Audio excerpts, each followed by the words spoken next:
everybody, welcome back in the shed. I'm Troy, this is Dave. Howdy. We're hanging out with our friend, singer-songwriter Tony Adams. And tonight's topic is the top 3 albums that came out in 1975, which are 50 years old. But before we get rolling, we're going to take a shot to celebrate the release of Tony's new album, which is coming out in, I don't know, a month or so. Yes. And what are we drinking here? Cheers, what are we drinking here? This is called tequila. We got some leftover Patron from our 10-year anniversary, so Bam. let's do it. Let's go, fellas. Boom. Woo!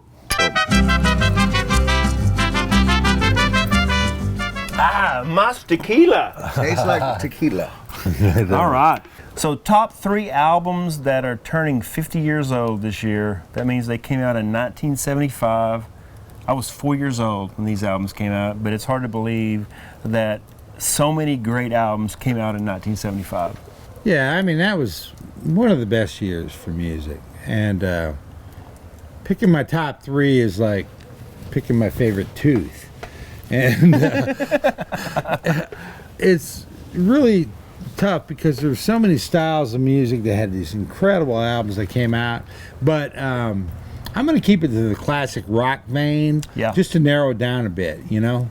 Otherwise, I could go off for days. I hear you. I know what you mean. So let's just get rolling, man. What's your number 3 album from 1975? Number 3 is going to be Aerosmith, Toys in the Attic.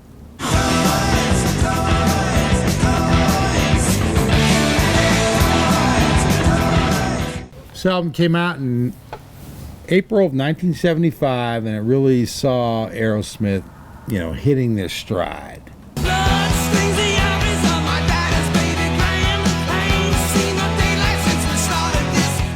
Many people put this album as probably Aerosmith's pinnacle, but I'd put it behind Rocks, because I think Rocks, which came out the next year, is my favorite.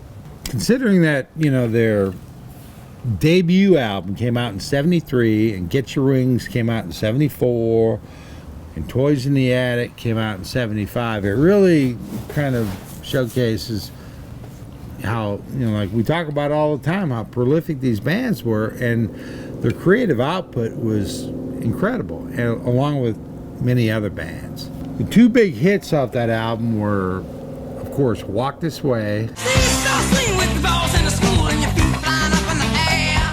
and Sweet Emotion.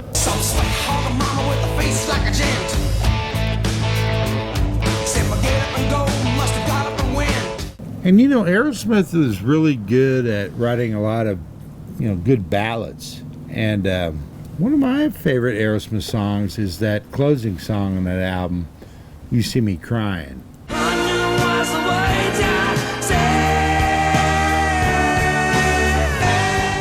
I'm going to put Toys in the Attic as my number 3, as my favorite classic rock album of 1975.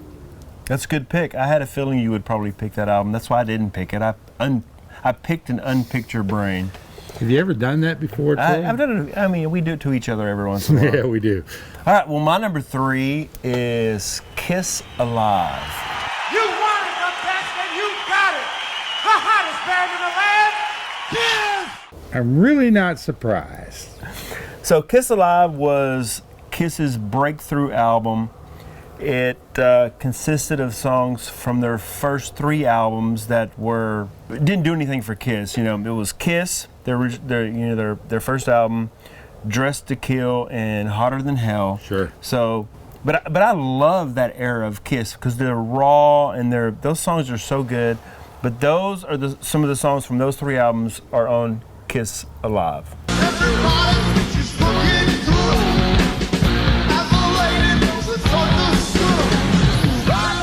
Well, that was a big album when I was in high school, I guess, because it was 75. And to me, it was always the band that the younger kids liked, while we were into like Zeppelin, Aerosmith, little more mature bands, I guess. Yeah. Southern rock bands, whatever. Yeah. But definitely big with the kids, and I think I might have even had it on an 8-track because everybody had that album.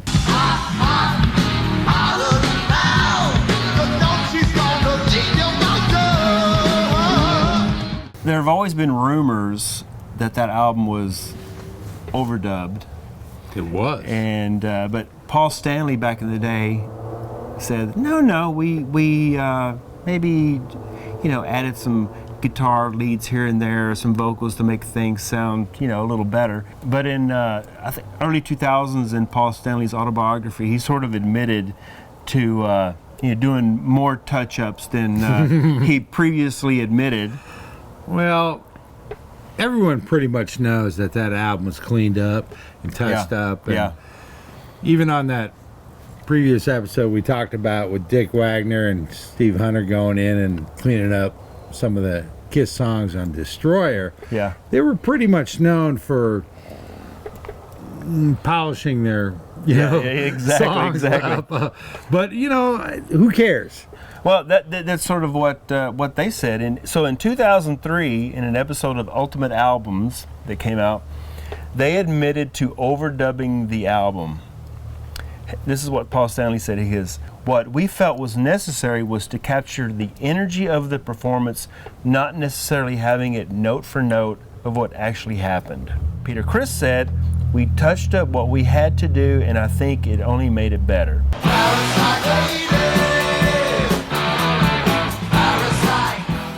So people have argued that Alive is purely a live recording or somehow enhanced. Well, the answer is yes. We enhanced it, not to hide anything, not to fool anyone, but who wanted to hear a mistake repeated endlessly? Who wanted to hear an out-of-tune guitar for what? Authenticity?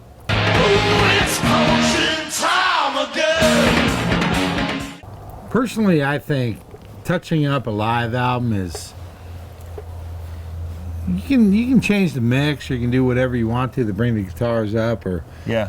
But when you start, and God knows today, if you had to do it, you just use auto-tune or something to do it. Because so back then they had to actually maybe bring in somebody and redo it. Yeah, I think their thought process was, well, if people are going to hear this over and over and over, why would you want to hear this one little mistake or these mistakes here and there? Let's just go ahead and fix it. Yeah. In post. Well, it paid off for them because it was a massive album, and the original Kiss Alive album is a benchmark.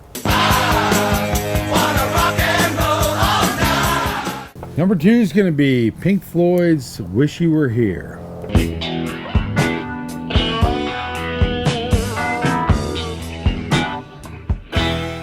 It was their 9th studio album and was released in September of 1975.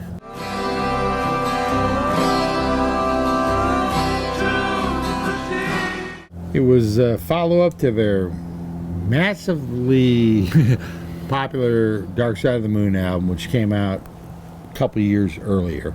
The album was really kind of a dedication to Syd Barrett, who was the original member guitarist and wrote a lot of songs for Pink Floyd, and he had left 7 years earlier and then was replaced by David Gilmour. The album kicks off with this 13.5-minute song called "Shine On You Crazy Diamond."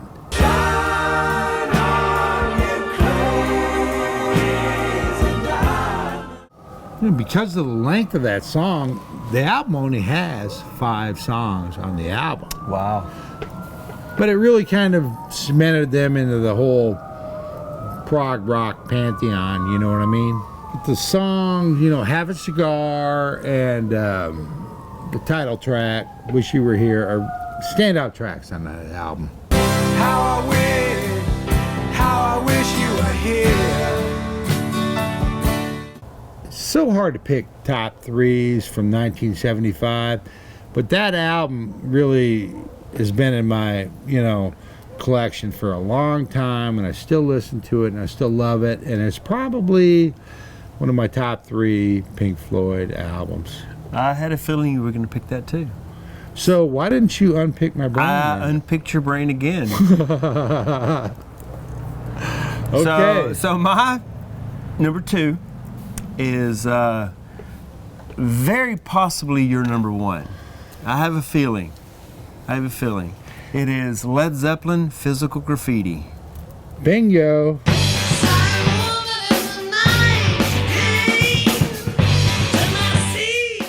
I even have right here. I bet Dave will pick this one. I wrote it. That's actually in my notes. So it was their 6th studio album and was a double album because I think you picked it for our Desert Island album. Yeah, episode, yeah. So on this album they wrote 8 new songs for the album, but because it is a double album, they had too many songs to fit on one, so they made it a double. So some of those songs are from earlier sessions, yeah. They had a lot in the can. Yeah. And some of them they recorded at Headley Grange, and then when it came time to master it, I think they went to the Olympic Studios or someplace like that. But they had so many great songs. I know, man. The opening track is Custard Pie.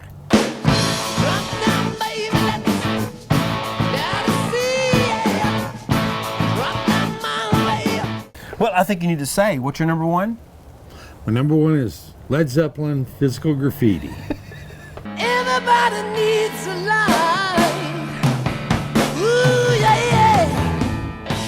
To me, it's not even close. But if you're not a Zeppelin head like myself, you'll find something else. And there's tons, like I said, tons of great albums that came out at that time.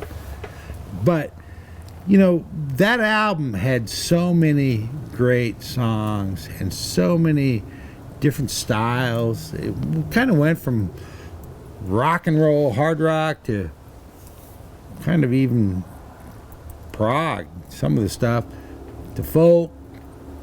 I could listen to every song on that album and enjoy the hell out of it. But to me, the standout tracks are probably In My Time of Dying. Meet me, Jesus, meet me. Meet me in the middle of the air. Trampled Underfoot. You should sit down, mama. Do me love drill. I like the way you hold the road. Mama ain't no shit. Talk about love. Of course, Kashmir.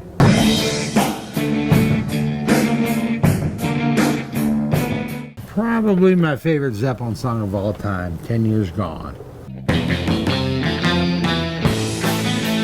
Blind skies of fortune. To me, it's the peak of Led Zeppelin. Yeah. And that's a, bold statement considering how many great albums they had.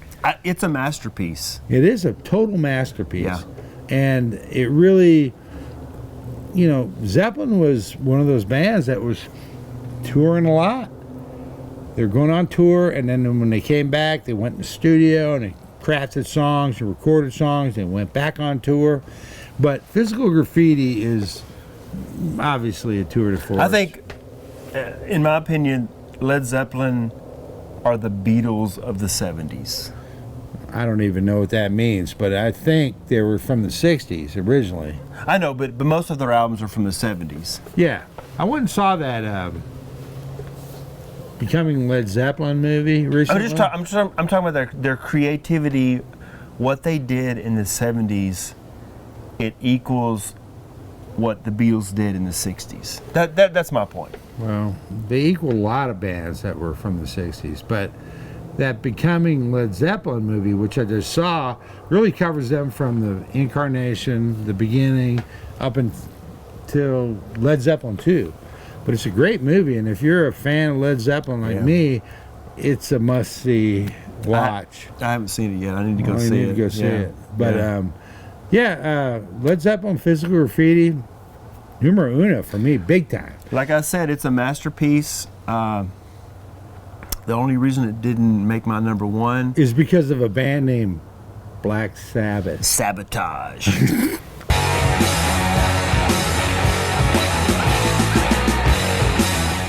So Sabotage was Black Sabbath's 6th album, and in my opinion, their last great album from that era. Because they put out 2 more albums after that that are like, they're so-so. They're not the best, but there's so many great songs. Well, actually, there's not that many songs on the album. There's only 8 songs on the album. 2 of those songs are instrumentals.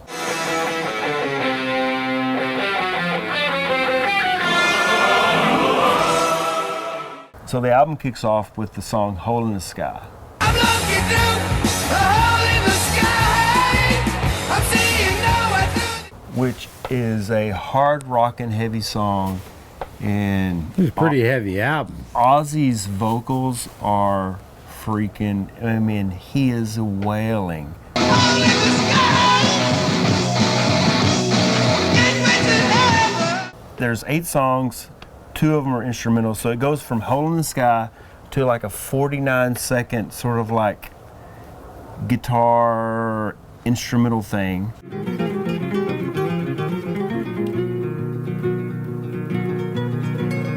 And then goes right into Symptom of the Universe.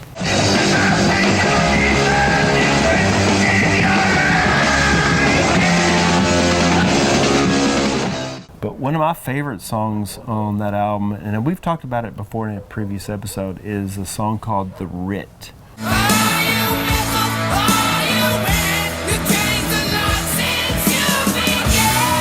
But it's one of those songs that starts off with this sort of like bass droning. And then it just like kicks in. Ozzy has such a unique voice, and if you listen to those Sabbath albums, man, they just give me chills when He I listen to it. actually showed off some of his range on that song, too, because he could take it up. Yeah, that whole album, he really hits those high notes, and he's just like, oh man, it's so freaking good. So the title of that album, Sabotage, was actually chosen because the band was, at that time, was being sued by their former management, and they felt they were being sabotaged. This is what Tony Iommi said. It was probably the only album ever made with lawyers in the studio. So Tony Iommi actually credits those legal troubles for the album's angry, heavier sound.